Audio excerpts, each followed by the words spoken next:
Okay, we're ready to start on the chickadee kit.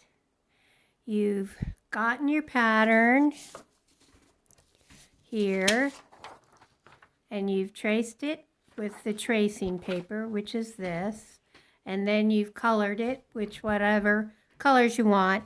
I'm going to give you a choice of fall time colors or summertime colors, so there'll be a blue background option with green leaves or sort of a tan background with fall leaves.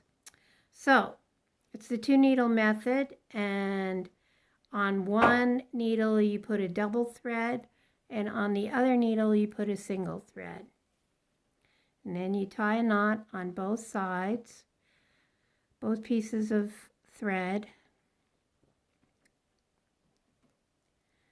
And everybody has their own method. This is how I do it.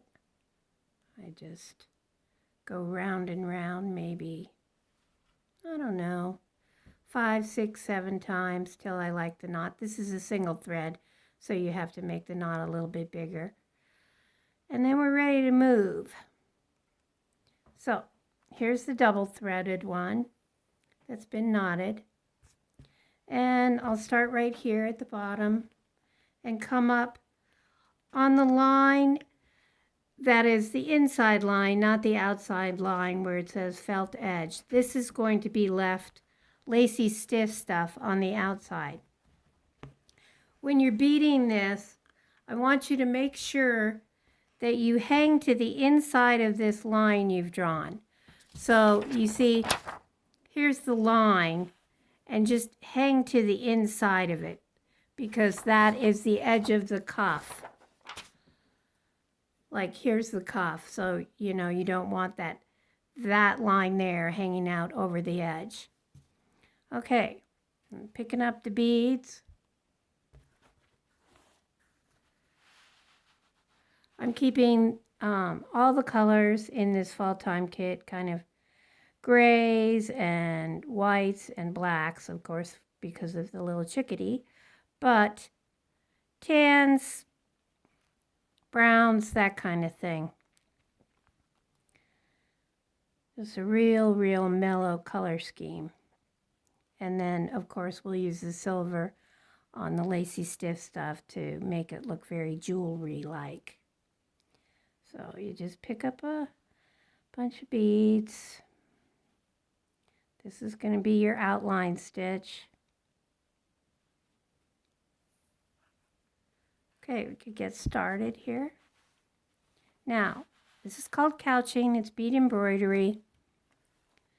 And this is your double thread.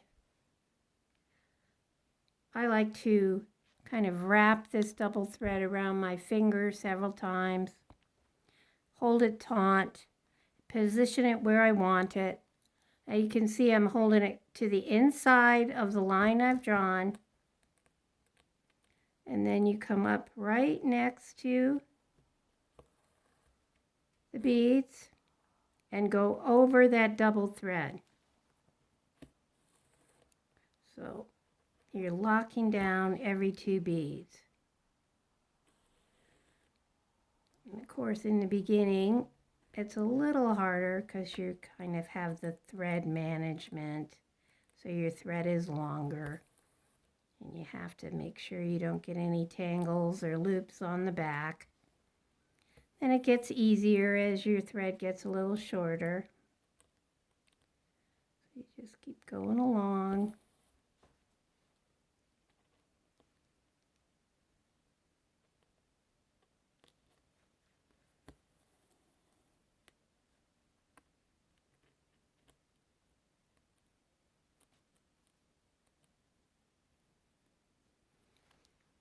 Okay, so I meant to trim this, if that's in your way. Your lacy stiff stuff, it doesn't need to be hanging out that much extra. You just want it nice and taut on the hoop. And with the piece of lacy stiff stuff that I provided you, I'm using an 8-inch hoop, which holds it quite nicely and fits the size of the cuff beadwork right on there.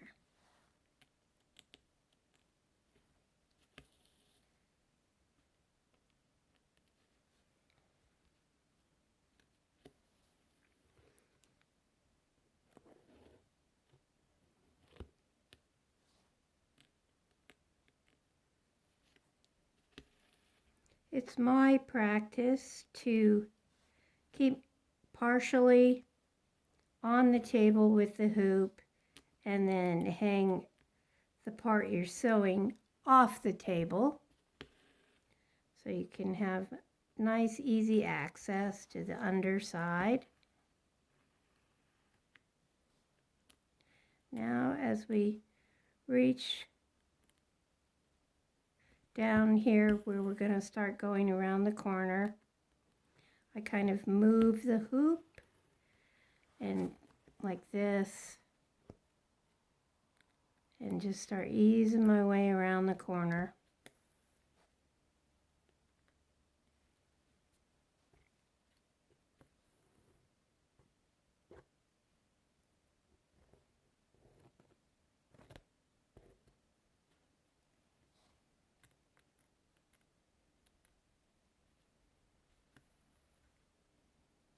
That's about all for now. As you can see, we're just going to go all the way around the piece of paper.